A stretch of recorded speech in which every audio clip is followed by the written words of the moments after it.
Bonjour. Pour commencer, je dois vous faire un aveu. Je n'avais jamais lu un frisson avant d'en écrire un. Pourtant, je lis beaucoup. Depuis que je suis tout petit, je dévore des bandes dessinées, des romans, des atlas historiques.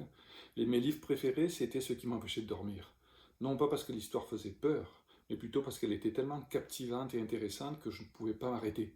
Il fallait que j'aille jusqu'au bout du dernier mot du dernier chapitre, même si ça voulait dire me coucher à 3 heures ou 4 heures du matin. Quand le directeur de collection des éditions Héritage, Thomas Campbell, m'a demandé d'écrire un frisson, sur le coup, j'ai un peu stressé. Je ne les connaissais pas. Mais quand il m'a expliqué ce qu'il voulait, et surtout quand il m'a dit je veux que tu écrives de façon visuelle, là il y a eu un déclic.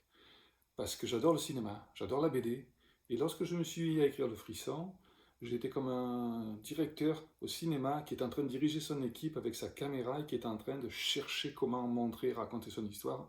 Et tout le long que j'écrivais, j'avais cette caméra qui se promenait. Et c'était fantastique parce que ça me stimulait. Et à partir de là, j'ai pu écrire un récit. Et le premier, Le secret enfoui, est basé sur une histoire vraie. C'est mon chat qui était mort chez le voisin, qu'il fallait enterrer, etc. Et je me suis servi de cette histoire-là pour partir une espèce de suspense où un garçon vit dans une maison et il trouve son chameur, il veut l'enterrer dans le jardin, mais il en trouve un autre qui est déjà là, puis un autre, puis là ça se complique et ça devient un peu étrange, puis lugubre, et puis là ça commence à faire peur, on ne sait pas qui a fait ça et pourquoi, et les personnages vont absolument vouloir connaître qu'est-ce qui est arrivé à toutes les carcasses de chats qu'ils trouvent dans leur jardin. C'est un premier roman dont j'étais vraiment très fier, il a très bien fonctionné, alors on s'est dit pourquoi pas en faire un deuxième, et le nouveau, qui vient de sortir, s'appelle Morsure glaciale. Celui-là, il est spécial pour moi parce qu'il résume un petit peu tous les livres que j'adorais quand j'étais jeune.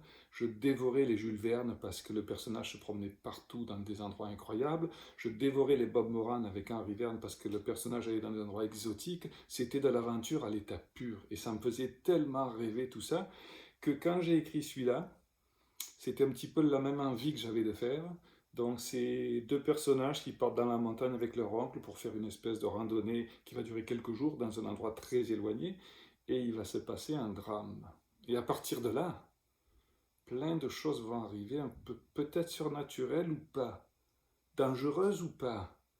Euh, les personnages vont devoir se confronter à plein de choses différentes, vont avoir des grandes frayeurs, comme le lecteur j'espère, et je me suis vraiment amusé dans ce livre à pousser au maximum deux personnages qui doivent vivre une aventure dans des conditions extrêmes, et c'est une manière pour moi aussi de souligner les 30 ans de la collection Frisson, et de dire à tous les frissonneux, à tous ceux qui aiment Frisson, à tous les gens qui aiment la collection, joyeux anniversaire, et on va continuer à en faire d'autres pour vous faire frissonner, pour vous faire peur et surtout pour vous faire rêver grâce à notre imaginaire et grâce à tous ces personnages qu'on invente et qu'on met dans des situations qu'on n'aimerait pas vivre.